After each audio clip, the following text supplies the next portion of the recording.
Eu acho que este é provavelmente o conceito mais mal compreendido em toda a ciência e, como todos sabem, agora está se transformando num dos conceitos mais controvertidos, talvez não na ciência, mas em nossa cultura em geral, essa ideia da evolução. Evolução. Sempre que ouvimos essa palavra, quer dizer, mesmo quando ela não está no contexto biológico, imaginamos que algo está mudando, está evoluindo. Quando as pessoas usam a palavra evolução em seu dia a dia, elas pensam nessa ideia de mudança, bom, isso vai testar minha capacidade de desenho, mas você observa um macaco com o tronco curvado. Todos nós já vimos esta imagem no Museu de História Natural ou nas aulas de História. O macaquinho está aqui corcunda, sua cabeça dobrada para baixo. Eu estou fazendo o melhor que eu posso, hein? E aqui vai um chapeuzinho. Lindo, olha só. Em seguida, eles mostram aquela foto onde ele lentamente torna-se cada vez mais ereto e vai se transformando num indivíduo que apenas segue seu caminho para trabalhar, todo feliz. E agora ele está andando completamente ereto. E parece que andar ereto é melhor do que andar curvado, etc, etc, etc. Ah, ele não tem mais cauda. Vamos tirar isso aqui. Esse cara tem uma cauda. Deixa eu fazer num tamanho adequado. Esse cara tem uma cauda. Desculpe a minha falta de habilidade para desenhar, tá bom? Mas, de qualquer forma, todos já vimos isso uma vez na vida.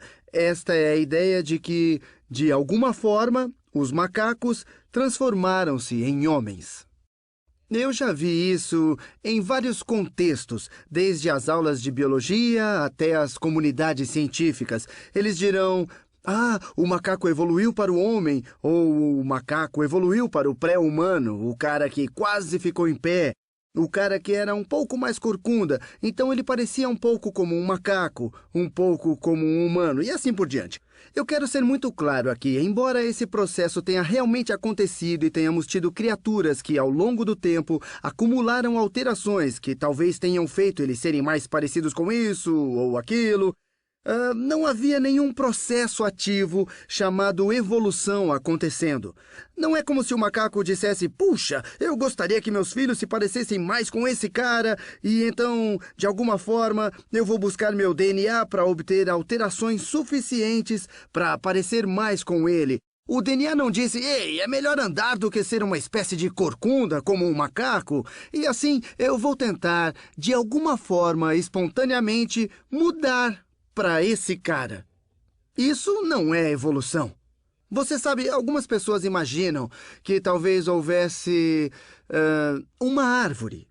Há uma árvore e nessa árvore tem um monte de bons frutos no topo. Já sei, maçãs. Maçãzinhas lindas. Em seguida, talvez chegue algum tipo de criatura parecida com uma vaca.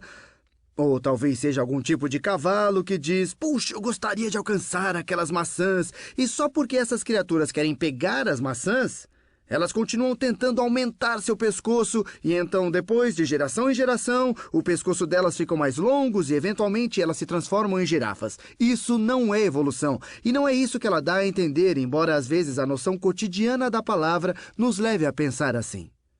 O que é evolução? Na verdade, a expressão que eu prefiro usar é seleção natural. Eu vou escrever isso aqui. Seleção natural. Literalmente, isso significa que em qualquer população de organismos vivos, você vai ter alguma variabilidade. Esta é uma palavra-chave importante aqui. Variabilidade apenas significa olhar. Há apenas algumas alterações. Se você olhar para as crianças numa escola, você verá variabilidade. Algumas são altas, algumas são baixas, algumas têm cabelos loiros, outras cabelos pretos e assim por diante. Sempre há variabilidade. E o que é a seleção natural? É este processo em que, às vezes, os fatores ambientais irão selecionar determinadas variações. Algumas variações talvez não interessem a todos, mas algumas interessam muito. Um exemplo que é tratado em todos os livros de biologia e que realmente é interessante eu acredito que elas são chamadas de mariposas biston. Foi na Revolução Inglesa pré-industrial que estas mariposas... Eu vou até desenhar uma aqui, deixa eu ver se eu consigo. Olha que mariposa linda. Eu acho que essa é a ideia. Acho que eu vou desenhar um par de mariposas. Aqui... Pronto, um par de mariposas. Eu vou desenhar mais uma. A maioria das mariposas biston tinha apenas esta variação. Algumas delas eram... eu acho que nós poderíamos chamá-las mais biston do que outras. Então, algumas tinham esta aparência, assim, cheia de bolinhas. Outras pareciam mais desse jeito. Elas tinham manchas mais escuras. E então outras podiam não ter muitas manchas, apenas essa variabilidade natural, como você observaria em qualquer população de animais. Você vai observar uma variabilidade de cor. Agora todas elas estão felizes, provavelmente por milhares de anos, apenas nessa variabilidade natural.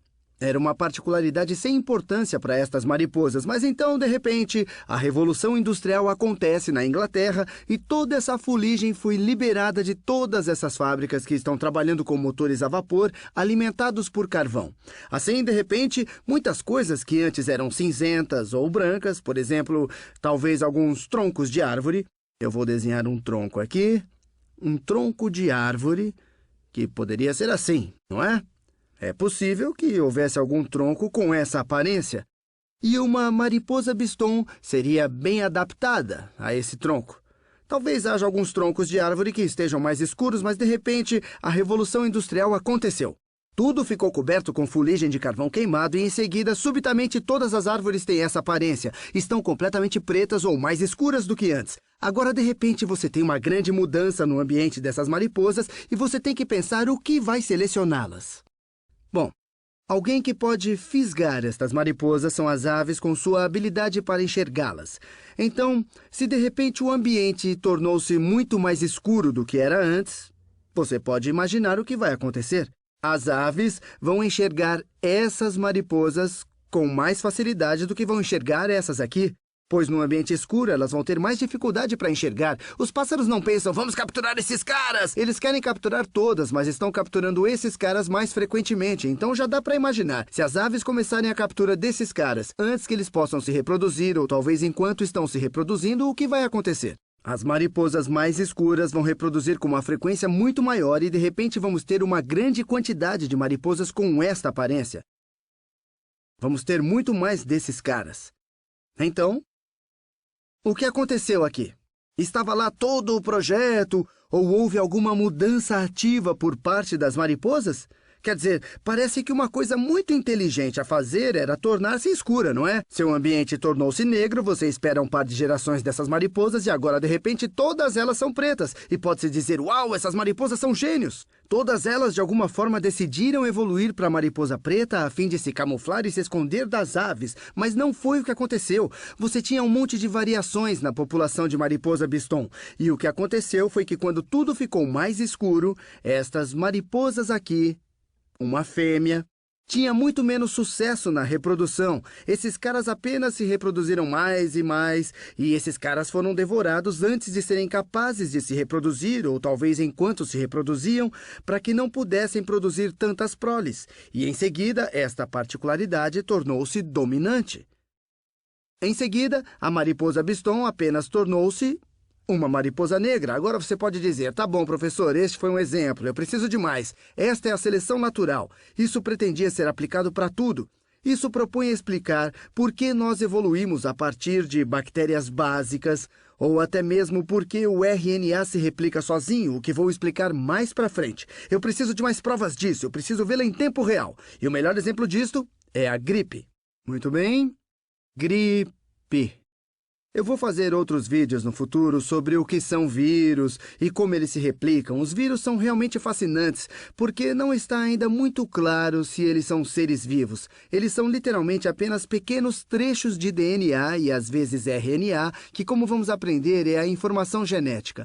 Eles estão contidos nesses pequenos recipientes de proteínas, que são essas formas geométricas puras, e isso é tudo o que eles são. Não são como organismos vivos regulares que se movem ativamente e que têm metabolismos ativos e tudo mais. O que eles fazem é levar um pouco desse DNA e então injetá-lo em outras coisas que podem processá-lo e em seguida usam esse DNA para produzir mais vírus. Enfim, podemos fazer uma série de vídeos sobre vírus, mas a gripe é causada por um vírus.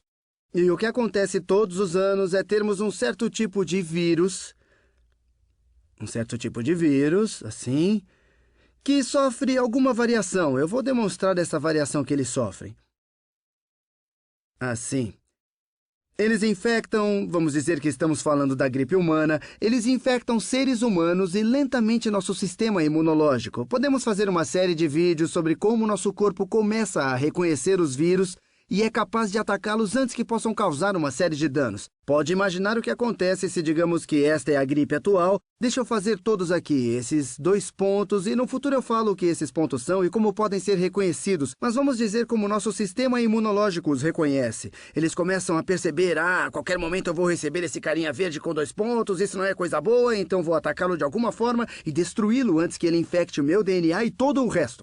Então você tem uma seleção natural muito forte e uma vez que o sistema imunológico aprende o que este vírus é, vamos falar mais sobre o que significa o aprendizado para um sistema imunológico e como ele vai começar a atacar esses caras, tá bom? Mas na gripe, você pode pensar que esses vírus são complicados, mas eles não são complicados, eles não são objetos vivos e o que eles fazem é mudar constantemente. Então o que você tem em qualquer população de gripe é sempre um pouco de mutação. Então, talvez a grande maioria desses vírus tenha esses 2 pontos, mas talvez um deles tenha um só ponto, um tenha 3 pontos, e talvez isso seja apenas uma mutação aleatória. Isso aconteceu aleatoriamente. Pode ser um em cada... eu vou fazer um número. 1 em cada milhão desses vírus tem apenas 1 ponto em vez de 2 pontos. E o que vai acontecer assim que o sistema imunológico humano se acostumar a atacar o vírus com os 2 pontos vermelhos? Bom, então esse cara não vai ter como competir com as outras cápsulas virais para infectar as pessoas. Ele vai ter todo o DNA das pessoas para si mesmo e assim ele ou ela, ou como você quiser chamar esse vírus, vai ser o mais bem-sucedido. Então na estação da gripe do próximo ano, quando as pessoas começarem a espirrar e espalharão o vírus novamente em maçanetas e tudo mais, esse cara vai ser o novo vírus da gripe. Assim, vendo este processo, todos os anos há um novo vírus da gripe, que é evolução e seleção natural, em tempo real, está acontecendo. Não é o tipo de coisa que só acontece de tempos em tempos, embora a maioria das coisas substanciais que vemos em nossas vidas ou em nós mesmos aconteçam de tempos em tempos. Mas isso acontece numa base anual. Outro exemplo é se pensarmos sobre antibióticos e bactérias. As bactérias são estas pequenas células que se movem por aí e falaremos mais sobre elas. Elas estão definitivamente vivas. Elas têm metabolismo e tudo mais.